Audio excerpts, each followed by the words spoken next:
Okay, this is a lecture on inborn errors in metabolism, amino acidemias, organic acidurias, urea cycle disorders, glycogen, and sugar metabolism. This is to go in concert with the biochemical, but from the genetics perspective, we're going to be talking more about how patients present and how we manage them, not as much the nitty-gritty of the metabolic stuff, because I think you have plenty of that. So the clinical presentation of a metabolic disorder, or what we call an inborn error metabolism, is non-specific. So it's a progressive thing of lethargy, maybe decreased feeding, vomiting. These symptoms can progress to seizure and coma. But these type of symptoms can be seen in many etiologies, especially in a newborn, including congenital heart defect and sepsis. And so I bolded sepsis because it's the number one thing that we think of when we have what we call a newborn crash. And a newborn crash is a baby, they get born, they look great when they're born. And with metabolic disease, the reason they look fine when they're born is because the placenta is filtering whatever these metabolites that a metabolic disorder cannot. And then you cut the cord, and now you no longer are attached to the placenta and the baby's on its own. And so over time, and sometimes we're going to talk about this, takes a couple hours, sometimes it takes a couple weeks, sometimes it takes a couple months before they get themselves into trouble. But it's a very progressive thing with kind of slowly, they're not eating very well, and then they're spitting up a lot or vomiting. They look lethargic, and this is progressive into seizures and then finally coma. And occasionally, there can be an abnormal odor to the urine. The reason I'm going to talk about these odors is these are clues to what the metabolic disease is. These are difficult questions, but if I'm going to try to give you some clues that if you underline those as you're going through, you will be able to figure out the answer. So the differential diagnosis for a baby that looked great and then looked horrible is the first thing as a pediatrician that I would think of. The second thing, the eighth thing, the 10th thing is sepsis. That this baby has an infection, and this should be the first thing that you think of. There's also adrenal insufficiency, maybe a congenital heart defect. The baby might look fine right when it's born, but as the anatomy of the heart changes soon after birth, then all of a sudden they're in trouble. Or asphyxia, that there was a loss of blood at some point during the delivery, that the baby looked fine when it was first born, but now organs are starting to fall apart and the baby looks horrible. So those are all things that should be in the differential of a baby that looked great and then went downhill. But you also need to be in this differential amino acid abnormalities, urea cycle abnormalities, organic acidurias, and mitochondria. We're not going to talk about the mitochondria today, but it's on the differential. This is not a perfect flow chart, but it's the best one that I use when trying to describe what is really a very complicated and difficult subject matter. So I understand how overwhelming this is. It's overwhelming to myself and Dr. Lee as well. So again, a clinical presentation, a baby that's lethargic, maybe obtunded or with coma, seizures, vomiting, an unusual odor. Is this baby acidotic? Is the HCO3 under 16? And if it's under 16, where are those acids coming from? Are they coming from organic acids, or is it coming from lactic acid? And so the organic acids are organic acidurias and maple syrup urine disease. And for instance, here we have coarctation of the aorta. Some of the highest lactic acids can occur from coarctation of the aorta. But if the baby looks horrible and it's not acidotic, well, what is the ammonia? And if the ammonia is elevated, it could be something called a urea cycle, which we're going to talk about. And if everything's normal, it could still be something metabolic or non-metabolic. For instance, PKU doesn't have any of these issues, although it doesn't usually present acutely. So metabolic acidosis is defined as decreased blood pH caused by the accumulation of hydrogen. There's decreased bicarbonate and decreased PCO2 because of compensatory hyperventilation. The question to ask is the metabolic acidosis the result of abnormal losses of bicarbonate in the case of diarrhea, or the accumulation of a fixed acid? And to do that, we use the Henderson-Hasselbalch equation to calculate the anion gap. So it's plasma sodium minus chloride plus HCO3, and normally it's between 10 and 15. Metabolic disorders, or what we call inborn errors of metabolism, result from the accumulation of organic anions. And clinically, they're always a little acidotic. There's always a persistent acidosis with intermittent episodes of acute metabolic decompensation. So here we have a table. This is a different way to look at what I showed you before. So if you're acidotic, what is your anion gap? If it's normal, it's probably because you're acidotic because of loss of bicarb that can occur because of diarrhea, or RTA stands for renal tubular acidosis. If it's expanded, it's an accumulation of a fixed acid. Now, this is when it's really important how old the baby is, because today we're doing inborn errors, and then we're going to do diabetes. If this is a 5-year-old, a 10-year-old, a 40-year-old that's acidotic and has fixed expanded anion gap, you should be thinking of ketoacidosis. But newborn diabetes makes inborn errors of metabolism look common, and this is actually lactic acidosis, which could be mitochondrial. Again, we're not going to talk about mitochondrial disorders today. So let's talk about some of these inborn errors of metabolism, and I'm going to start with organic acidureas. There are many defects that result in this group of organic acidureas, and I know that biochemistry went through many of them. Clinical features, though, again, I'm going to be going over clinical features, include decompensation in the first 2 weeks of life. It can sometimes occur later if the enzyme's working, but not completely, so what we call a partial block. Clinical features include acidosis, elevation of the anion gap, elevated lactic acid, and hypoglycemia, low glucose. And this is the organic acidureas. You are never going to be responsible during your first 2 years, actually probably even if you went to pediatrics, to differentiate one of these organic acidureas from another.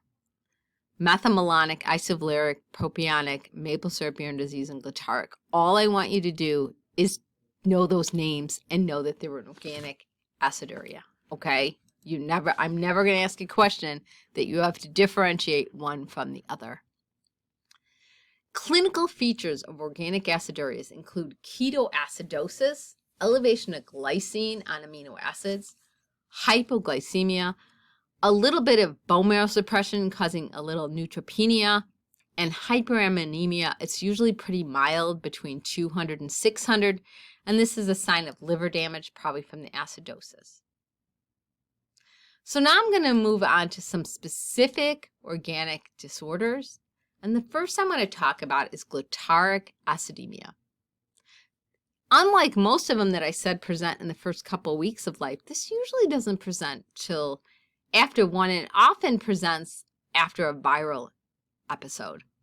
Prior to the first episode, the patient may have megalencephaly. Now, megalencephaly means the head is big, but the brain is not.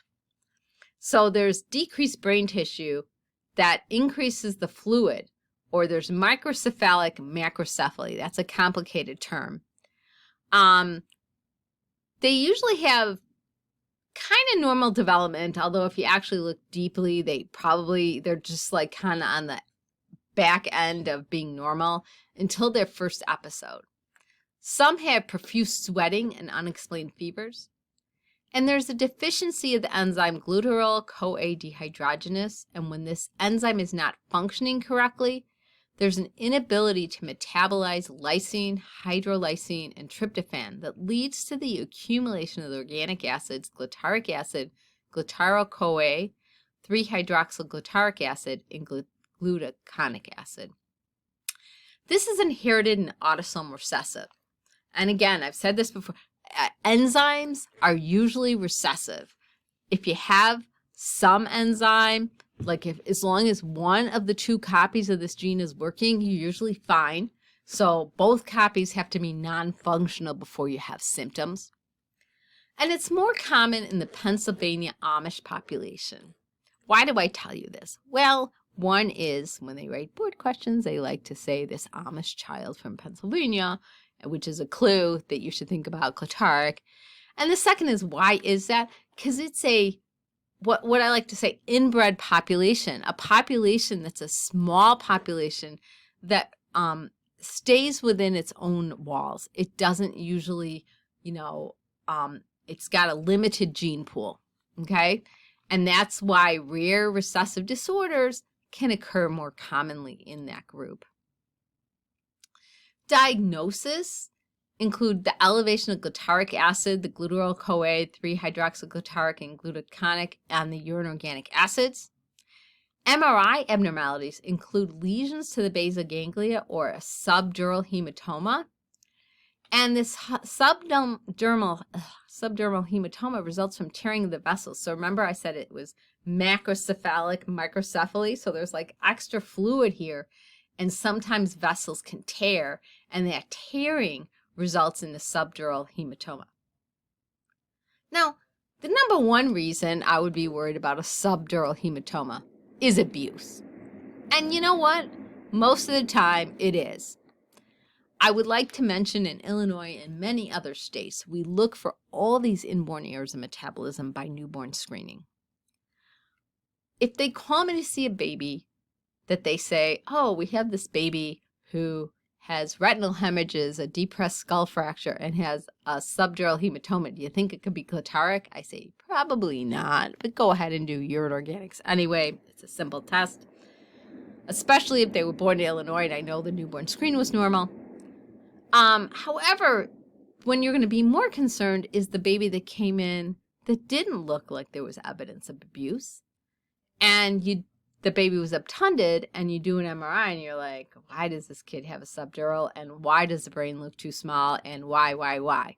So again, I always recommend doing urine organics. It's a simple test to do, but if there's signs of abuse, it should be on your differential management, low protein diet. The next metabolic disorder I want to talk about is maple syrup urine disease, or otherwise known as MSUD. So maple MSUD. Babies usually present in the more typical time between 1 and 2 weeks of life. The ammonia is usually normal but might be mildly elevated. The lactic acid is usually normal. The glucose is usually normal. But the amino acids show an elevation of what we call branch chain amino acids, leucine, isoleucine, and valine. And the other thing is there's a maple syrup odor or sweet odor to the urine or the earwax. It's inherited in autosomal recessive fashion. Again, it's an enzyme. 2 copies have to be non-functional before you have problems. As long as you have one good copy of that gene, you should be good. The incidence in the general population is 1 in 100,000 to 1 in 300,000, but the incidence of maple syrup urine disease is 1 in 200 in Mennonite populations. So again, you're taking an exam and it says there's this baby from the Mennonite population who has elevation of lysine, isoleucine and valine. It's also more common in other, small populations, including Ashkenazi Jewish and French Canadians. And again, the reason I say this is that's why you need to, they may show you that as a possibility, or it's something you need to think about. Maple syrup urine disease is caused by a non-functional enzyme of the branch chain ketodehydrogenase complex, or BCKD, which catalyzes the decarboxylation of alpha keto acids of leucine, isoleucine, and valine to their respective branch chain acyl-CoAs, which again, I know they went into some detail in biochemistry about this. The amino acids note elevation of branch chain amino acids, leucine, isoleucine, and valine. The isoleucine results in the sweet smell of the urine. The leucine, however, is transported to the brain, and it's converted to glutamate and glutamine glutamine, and glutamate and glutamine result in lethargy and damaged neurons. So the sweet smells just, because of isoleucine, but the leucine is the real problem. So the management is a diet low in branched chain amino acids, so a special formula, and a low protein diet, because as we break down proteins, we release amino acids. So we want to limit the amino acids that we're, breaking down. So that's why we limit the amino acids the protein. Next, I want to talk amino acidemias. Amino acids are the building block of proteins, and there are essential amino acids, and the rest are made from each other. And there are a number of enzymatic defects that result in the inability to convert one amino acid to another. The best example of this, and the most common example, is phenylketonuria, or PKU. The enzyme phenylalanine hydroxylase is involved in converting phenylalanine to tyrosine. And when this enzyme is not working right, we call it PAH, the phenylalanine that comes from the amino acid pools becomes elevated because it cannot be shunted to tyrosine. So it's shunted to phenylpyruvate that's turned into a number of acids, phenylactate, phenylacetate, phenylethylamine, and phenylacetylglutamine, which are toxic to the brain. If untreated, infants with PKU can lose 50 IQ points in the first year of life. Symptoms of PKU include a mousy odor and progressive microcephaly. Now, one other thing I want to talk about is that we have been testing PKU in the United States for 60 years, and it's pretty much 100% effective. So the only children that you would see that actually have PKU would be coming from another country. So if you're reading an exam question that says a child came from the Sudan and is microcephalic with a mousy odor, this should be something that you think about.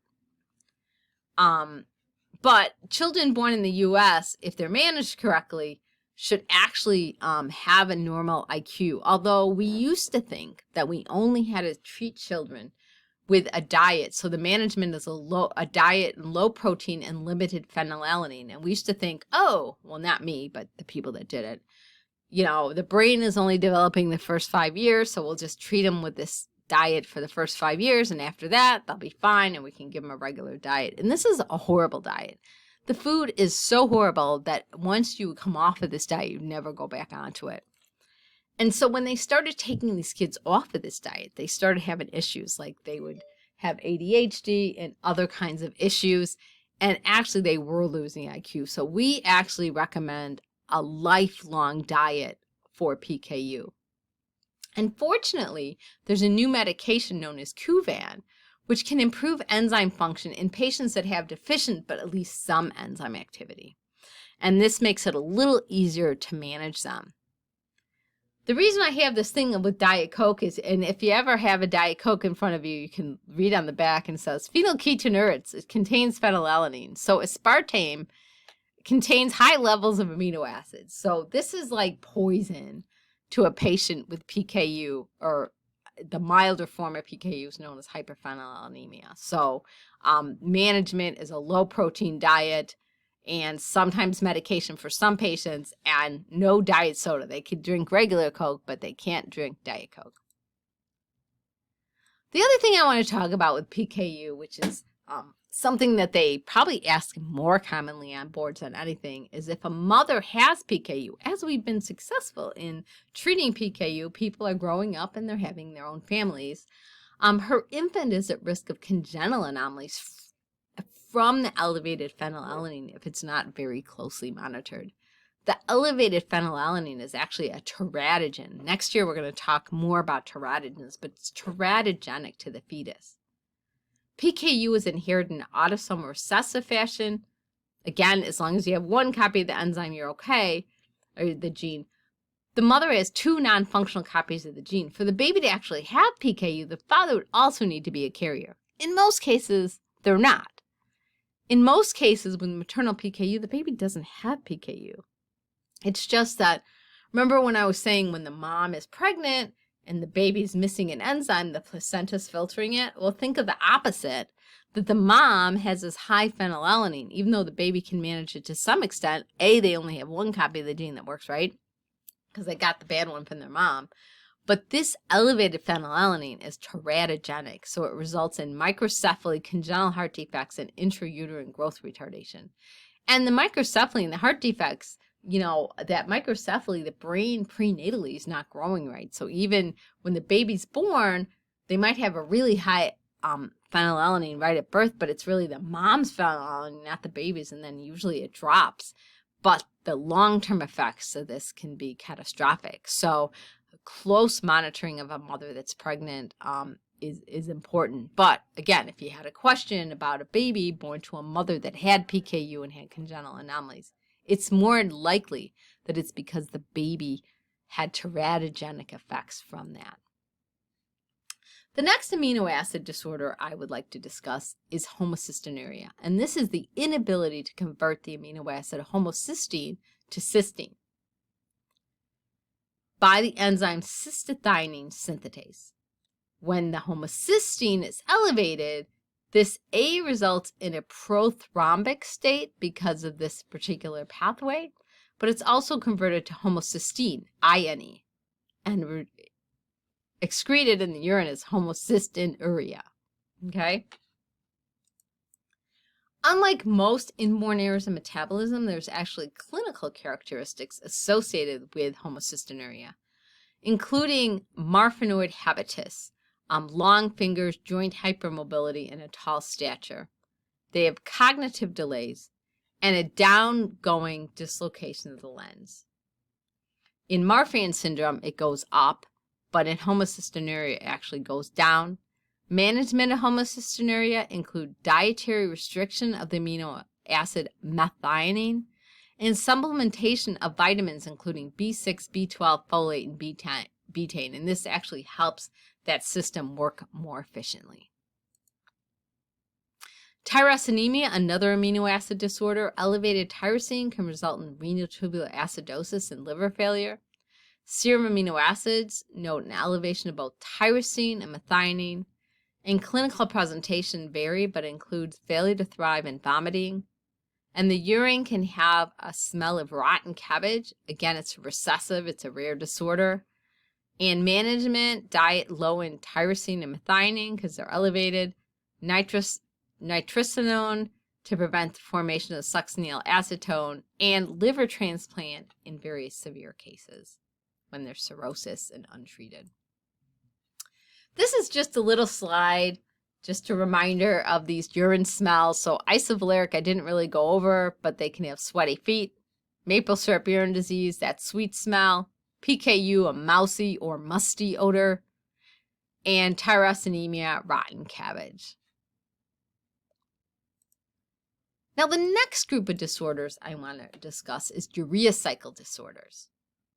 The purpose of the urea cycle is to get rid of nitrogenous waste. So when we break down proteins, one of the byproducts is ammonia, and that's bad for our body. So we need to remove it from our body in a water-soluble form known as urea. So here's our ammonia, and we can release it into the urine in urea. So ammonia adds with carbamyl phosphate, and it goes into the urea cycle. So ornithine plus carbamyl phosphate in the ornithine transcarbamylase enzyme goes to citrulline. Then when the citrulline then goes to original succinate, adding an aspartate. When that doesn't work, the citrulline's too high, so this is known as citrullinemia. Original succinate creates arginine, and when this enzyme original succinate lyase doesn't work, you don't get arginine. So arginine is actually created by the urea cycle. And then the last step is arginine releases the urea and it goes back to ornithine. So it goes around in a circle. Symptoms of a urea cycle defect include accumulation of ammonia, which results in the individual being alkalotic. So most of these inborn errors in metabolism I've been discussing, they're acidotic, but this is alkalotic. So if you have a baby that looks like dirt, and you get a blood gas and it's elevated, it's supposed to be 7.4 and 7.5, you should be thinking of a urea cycle. They can reach the thousands. Elevated ammonia can result in excessive lethargy or sleeping. So this ammonia causes somebody to be what we call obtunded, and it can also affect the liver because the urea cycle occurs in the liver. So symptoms, again, can include, so ornithine transcarbamylase, or OTC, symptoms include hyperammonemia, lethargy, and liver disease. And this gene is located on the X chromosome. This is actually important because remember, girls have 2 X's and boys only have 1. So it's X-linked. But females can have some symptoms depending on X inactivation. The amino acids show low citrulline, and that's because the citrulline is made, we put our originals, we started over here and ornithine goes to citrulline. So since this OTC doesn't work, we don't get to citrulline. So that's why the citrulline is low. And the arginine is also low because we haven't made arginine. So we have low levels of citrulline and arginine. The urine organic acids show elevation of something called orotic acid, and that's usually a sign of a urea cycle defect. We usually have persistent hyperammonemia that results in progressive cognitive delays if not monitored and treated. Males usually present with OTC in the first few days of life. So this is very early in the urea cycle and it presents right away. And the levels can be in the thousands within 1 to 2 days. So they're born, their mom was, taking care of this ammonia, and then within 24 to 48 hours, all of a sudden, they're not eating, they're lethargic, you can't wake them up. And the problem with the eating is they eat, and then that's lots of protein, and then they can't break it down, and then they become lethargic. Females may present later in life, or they can be precipitated by a high protein meal or an infection. So if they ate, like, let's say they go to, what is that, Buco de Beppa, or what is that, one of those steakhouses, and they eat like tons of steak, they keep their green, thing up, and they might overload themselves, or sometimes an infection just does too much. So management is a low protein diet. Arginine supplementation, because you can't make arginine. But really nowadays, when we diagnose a baby with OTC, especially a male, females, it depends on their symptoms, but a male with OTC, we want to do a liver transplant. And why a liver transplant works is the urea cycle primarily occurs in the liver. So if we give them a new liver, even though the rest of the body can't do that, the most important organ where the urea cycle happens is the liver. And if we do not control this ammonia, they're going to have cognitive delays. So it's so difficult to manage that they usually try to go to liver transplant as soon as possible. Citrullinemia is that second step. It's autosomal recessive, and therefore boys and girls can present. So if you had a baby that you thought had a urea cycle and it's a boy, OTC would probably be at the top of your list. But if it's a girl, you'd probably drop to citrullinemia. They present with hyperammonemia in the first week of life. Amino acids show elevation of citrulline. So with OTC, you have a decreased citrulline. But citrullinemia, you can't go from citrulline to original succinate. So the citrulline is actually elevated. So management is, and they also have low arginine because you haven't gotten to the arginine. So arginine supplementation, a low protein diet, looking for signs of hyperammonemia. And again, the liver transplant, when we diagnose these kids, we like to go to liver transplant to maintain, because this chronic hyperammonemia can result in cognitive deficits, and it's very, very difficult to control. Original succinate lyase is that next step. Again, it's autosomal recessive, so the only one that's not autosomal recessive is OTC. They present in the neonatal period, but can present later.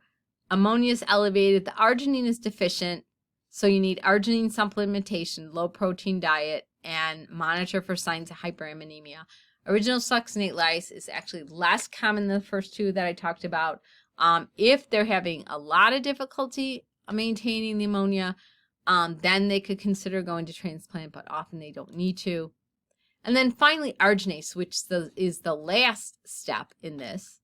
And arginase is recessive, usually presents later, and can present with brain damage, which is increased muscle tone, or what they used to call cerebral palsy, and ataxia.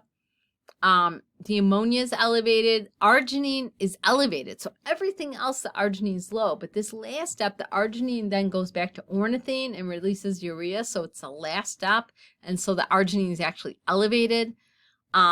Symptoms can be precipitated with a viral illness. And so the management is a low protein diet.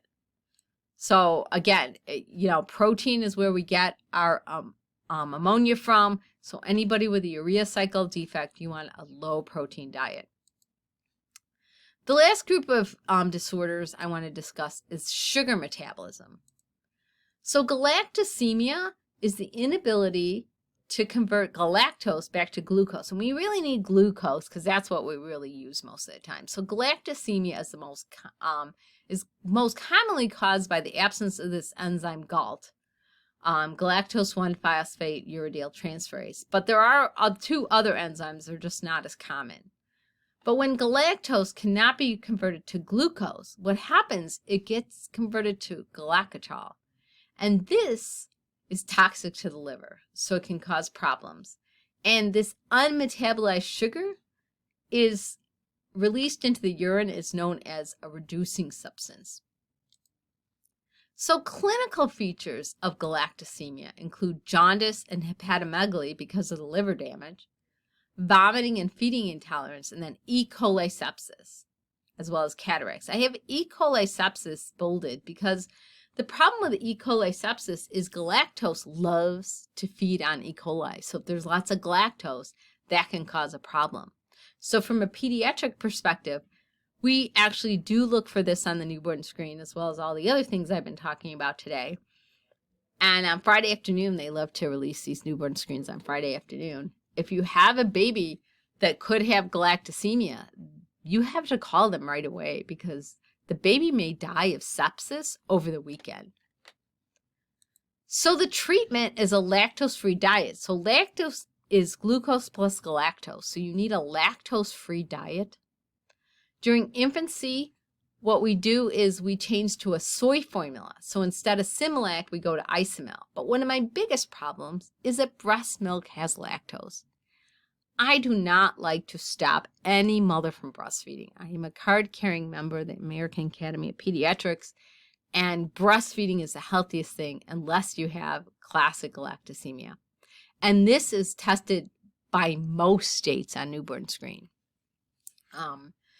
But again, so there's a milder form known as Duarte variant that there's one non-functional copy and one partially functioning copy. We used to keep these kids on a lactose-free diet for the first year, but they've actually, a recent study has kind of backed off of that. But anyway, the next thing I want to talk about is glycogen storage diseases. So when we store sugar in glycogen, and these are long chains of sugars. And this is a group of inherited disorders caused by a non-functional enzyme, either involved in breaking down or the making of glycogen. And again, I'm not going to go into the detail that biochemistry is. The hallmark of this disease is abnormal amounts of glycogen in tissues, including the liver and the skeletal muscle. So there are hepatic groups and muscle groups. So the hepatic group, the most common is von Gierke's, which is the last step of going from glucose 6-phosphate to glucose, which is, again, we keep the glycogen and then we want to get glucose out of it. And then there's these debranching enzymes that go from glycogen to glucose 6-phosphate, and these are rarer. But let's talk about type 1 glucose 6-phosphatase deficiency, or von Gierke's disease. Clinical presentation include, they usually present between 3 to 4 months of age.